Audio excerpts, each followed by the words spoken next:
नमस्कार मित्रांनो, आज आपण पाहणार आहोत महात्मा गांधी यांच्या जयंतीनिमित्त अतिशय सोपे आणि सुंदर फक्त 5 ओळींचे मराठी भाषण.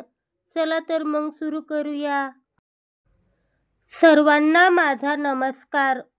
माझे नाव शिवराज आहे. आज मी महात्मा गांधी जयंतीनिमित्त 2 शब्द बोलणार आहे. महात्मा गांधी हे आपल्या भारताचे अत्यंत थोर असे नेता होते. त्यांनी आपल्याला सत्य व अहिंसा यांची शिकवण दिली. त्यांना माझे कोटी कोटी प्रणाम. जय हिंद, जय भारत. धन्यवाद. मित्रांनो, अशा प्रकारचे व्हिडिओ पाहण्यासाठी व्हिडिओला लाईक करा, शेअर करा आणि चॅनलला सबस्क्राईब करा.